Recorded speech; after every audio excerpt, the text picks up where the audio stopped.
Hello guys, welcome to Comic Mania. आज मैं फिर से द अमेजिंग स्पाइडरमैन की एक और कॉमिक सीरीज आपके सामने लेकर आया हूं। और आपने पिछली सीरीज को काफ़ी सपोर्ट दिखाया था, जिसके लिए आपका बहुत बहुत थैंक्स। और मैं होप करता हूं आपको ये वाली सीरीज भी काफ़ी अच्छी लगेगी। So without wasting any time, let's roll the intro.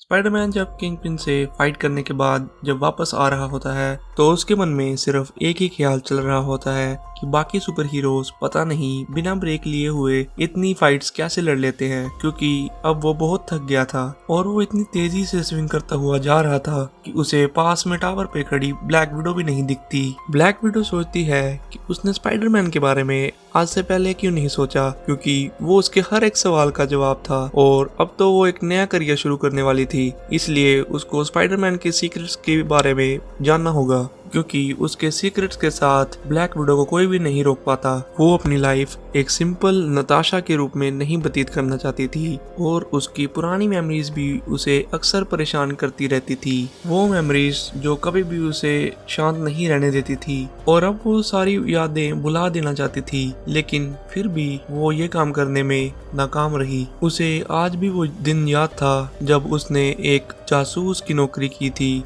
वो भी अपनी नेटिव लैंड के लिए। और अगर वो काम ना करती तो उसकी हस्बैंड की जान नहीं बच पाती, जिसके कारण मैडम नताशा को ब्लैक विडो में ट्रांसफॉर्म होना ही पड़ा। उसके पास इतनी पावर्स थी कि वो अकेले ही आयरन मैन तक को चैलेंज कर सकती थी। और तब वो दिन आया जब उसने हॉकआई को देखा। चाहे उन दोनों को ही ये पता था कि उनका रोमांस बिल्कुल होपलेस था, लेकिन किस्मत ने उन दोनों एनिमीज को लवर्स बना दिया था। और उसके बाद जब उसका दिल टूटा तो उसने निक फ्यूरी के लिए शील्ड में भी काम किया था। वो उन बातों को नहीं भूल पाती जिन बातों के कारण रेड गार्डियन की डेथ हो गई थी, जो कि उसके खुद का हस्बैंड था। और अब इन सब बातों को भुलाकर वो आगे जाना चाहती थी और कभी भी पीछे मुड़कर नहीं देखना चाहती थी।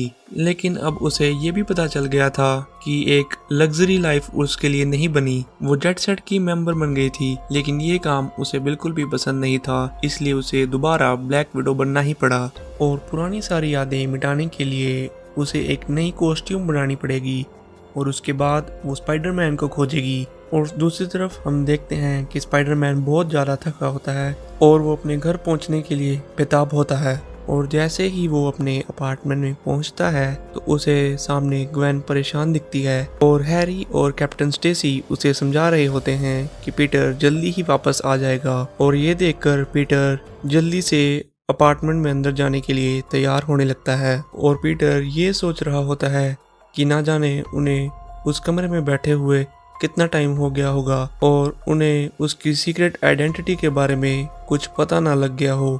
और ये सोचते सोचते उसके सिर का दर्द और बढ़ रहा था, लेकिन वो अंदर चला जाता है और तभी सभी उसको देखकर काफी खुश हो जाते हैं। और तभी ग्वेन उसे कहती है कि उसे तो उस पर काफी गुस्सा होना चाहिए, लेकिन उसे उसकी बहुत याद आ रही थी। और दूसरी तरफ पीटर को कैप्टन स्टेसी की तरफ देखकर काफी हैरानी होती है, क्योंकि वो उसकी फेस की तरफ काफी अजीब तरीके से देख रहे होते हैं। और तभी ग्वेन उसे पूछती है कि तुम्हारे फेस पर चोट क्यों लगी है। और तभी पीटर को याद आता है कि किंगपिन के साथ उसकी लड़ाई में उसे चोट लग गई थी। और ग्वेन उसे कहती है कि स्पाइडरमैन ने उसके साथ ऐसा किया है क्या। स्पाइडरमैन पहले उसकी खोज में वहां पर आया था तो उसे तभी पता लग गया था कि उसे उससे खतरा है। और पीटर सोच रहा होता है कि अगर वो उसे एग्री करेगा तो वो स्पाइडरमैन से हेट करने लगेगी, लेकिन वो उसे ये भी नहीं बता सकता कि वो किंगपिन के साथ लड़ाई कर रहा था और वो झूठ तो बिल्कुल भी नहीं बोल सकता था। और इतनी बातों के बाद वो थोड़ा सा फ्रस्ट्रेट होने लग पड़ता है और वो ग्वेन के साथ थोड़ा सा आर्ग्यूमेंट भी कर लेता है। और उसी समय पीटर को रियलाइज होता है कि उसने गलत किया है और तभी वो उससे माफी मांगता है। और ग्वेन उसे कहती है कि वो दोबारा ऐसा ना करे, इसलिए वो उससे प्रॉमिस करे। और तभी वो कहता है कि उसके लिए वो कुछ भी करेगा। और तभी ग्वेन उसे कहती है कि वो आज के बाद कभी भी स्पाइडरमैन की तस्वीरें नहीं लेगा, क्योंकि वो बहुत ही डेंजरस आदमी है। और पीटर उसका जवाब नहीं दे पाता और तभी वो वहां से निकल जाती है। और निकलते निकलते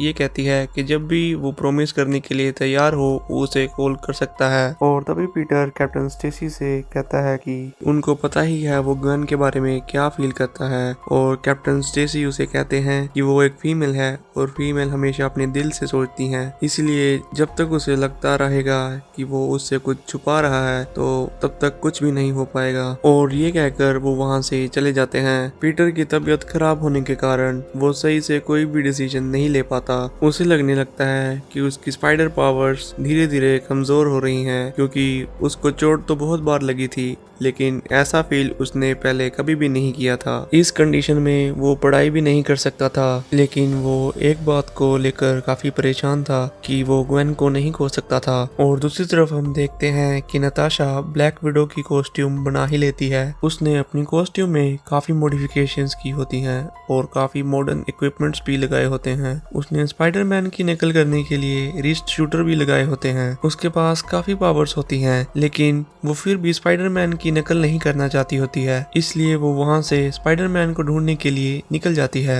वो सोचती है कि अगर उसकी पावर्स उससे ज्यादा होंगी तो वो पता लगाएगी कि ऐसा क्यों है, और उसका जो भी सीक्रेट होगा वो उसे जरूर पता लगाएगी और उस सीक्रेट से उसे नई ब्लैक विडो बनने में हेल्प मिलेगी। और तभी वो स्विंग करते करते डेली ब्यूगल के ऑफिस के पास से निकलती है और जे जोना जेमिसन उसे देख लेता है। और तभी जे जोना जेमिसन कहता है कि स्पाइडरमैन क्या कम था जो एक और आफत हमें सताने आ गई। और दूसरी तरफ ब्लैक विडो बहुत ही अच्छा फील कर रही थी और अपने शिकार का वेट भी कर रही थी। दूसरी तरफ पीटर बहुत ही बुरी हालत में होता है और वो ठीक से कंसंट्रेट नहीं कर पाता है। वो सोचने लगता है कि शायद उसकी स्पाइडर पावर्स अब खत्म होने वाली है, लेकिन वो ऐसे अपने आप को ऐसा महसूस नहीं करवाने दे सकता था, इसलिए वो स्पाइडरमैन बनकर वहां से निकल जाता है। वो सोचता है कि एक अच्छा वर्कआउट उसके इस थॉट को क्लियर करने में हेल्प कर सकता है और वो वर्कआउट करना शुरू कर देता है, लेकिन तभी उसे चक्कर आ जाता है और वो गिरने ही वाला होता है, लेकिन वो अपनी स्पाइडर वेब से बच जाता है। और तभी वो देखता है कि वो बिल्कुल जेमिसन के ऑफिस के बिल्कुल सामने होता है और जेमिसन उसे देखकर एक बार फिर से बौखला उठता है, लेकिन स्पाइडरमैन उसे कुछ जवाब देता हुआ वहां से निकल जाता है। और तभी वो आंट मे से मिलने के लिए सोचता है। आंट मे के घर पे हम देखते हैं कि आंट मे सो नहीं पाती और एना वॉटसन के पूछने पर वो उसे बताती है शायद उसे इसलिए नींद नहीं आ रही क्योंकि उसने काफी दिनों से पीटर से बात नहीं की है। उसे पता है कि कोई चिंता की बात नहीं है, लेकिन फिर भी। और तभी स्पाइडरमैन अचानक से विंडो पर आ जाता है और आंट मे उसे देख लेती हैं और उसे देखकर वो हैरान हो जाती हैं। तभी वो एना से कहती हैं कि विंडो पर एक चेहरा है और तभी एना उन्हें समझाती है कि वो इमेजिनेशन करना बंद करें, इसलिए उनको नींद नहीं आ रही। और तभी आंट मे उसे कहती है कि शायद वो सही है। और दूसरी तरफ हम देखते हैं कि पीटर अपने आप को कोस रहा होता है क्योंकि उसने फिर से एक बार आंट मे को डरा दिया था और वो नहीं चाहता था कि वो और कोई मुसीबत मोल बैठे, इसलिए वो घर जाने के लिए निकल पड़ता है। लेकिन तभी ब्लैक विडो से देख लेती है और उसी समय स्पाइडरमैन की स्पाइडर सेंस भी एक्टिव हो जाती हैं और तभी ब्लैक विडो उस पर अपनी विडो बाइट से हमला कर देती है और वो गिरने लग पड़ता है। ब्लैक विडो सोचती है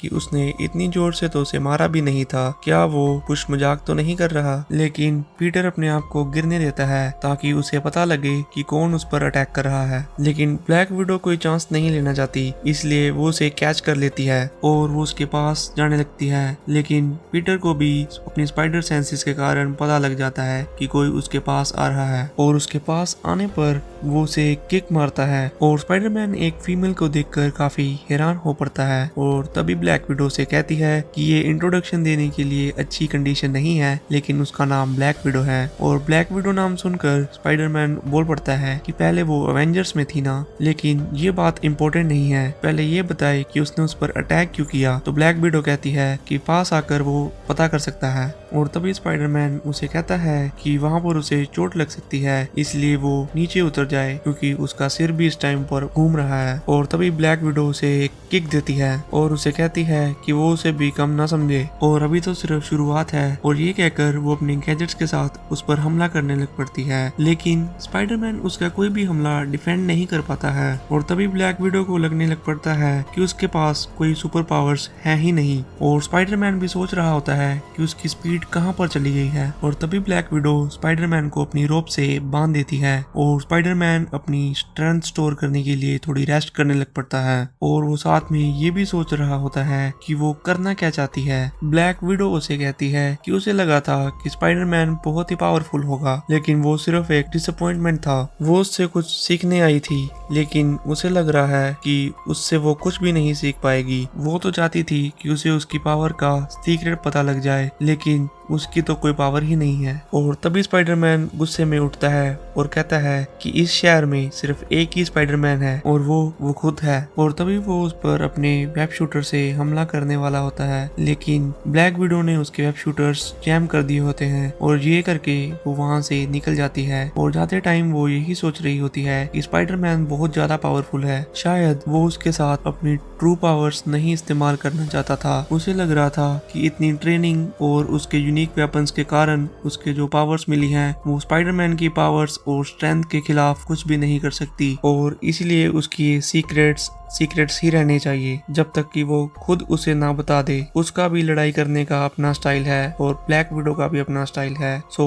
शायद अब ब्लैक विडो को अपने स्टाइल से ही अपनी लाइफ को आगे बढ़ाना होगा। और दूसरी तरफ स्पाइडरमैन भी अब रिलैक्स होता है क्योंकि उसने अपनी सारी स्ट्रेंथ इकट्ठी कर उस पर हमला किया था, और अगर एक बार फिर से उसे वैसा करना पड़ जाता तो शायद वो खड़ा भी ना हो पाता। उसे लगा था कि फ्रेश एयर में आकर उसकी हालत थोड़ी सुधर जाएगी, लेकिन उसकी उल्टा हालत और भी खराब हो चुकी थी और वो एक बार फिर से घर पहुंचने के लिए निकल पड़ता है। और वो सोच रहा होता है कि काश हैरी सो रहा हो, क्योंकि अगर वो सो नहीं रहा होगा तो वो फिर से वापस बाहर आने की हिम्मत नहीं जुटा पाएगा। और थोड़ी देर रेस्ट करने के बाद पीटर ये सोचने लग पड़ता है कि उसे डॉक्टर को दिखा लेना चाहिए, लेकिन वो अपना ब्लड टेस्ट नहीं करवाना चाहता था क्योंकि ब्लड टेस्ट के साथ उसकी सीक्रेट आइडेंटिटी भी रिवील हो जाती। उसे फिर से इस बात का डर सताने लग पड़ता है कि क्या सच में उसकी पावर्स खोने वाली थी और क्या वो सच में स्पाइडरमैन अब नहीं बन पाएगा, जिसका एक ही उपाय था कि वो अपना ब्लड खुद टेस्ट करे। अपना ब्लड टेस्ट करते समय वो यही सोच रहा होता है कि वो फिर से नॉर्मल होना चाहता था, लेकिन अगर वो सच में नॉर्मल हो रहा है तो वो इतना घबरा क्यों रहा है? क्या वो ये नहीं करना चाहता था? क्या इसी बात का उसे डर था? और इसी के साथ हमारा आज का ये एपिसोड यहीं पर खत्म हो रहा है। और अगर आपको ये एपिसोड अच्छा लगा हो तो वीडियो को जरूर से लाइक कर देना और चैनल को भी सब्सक्राइब कर देना और अपने फ्रेंड्स के साथ इसे जरूर से शेयर कर देना।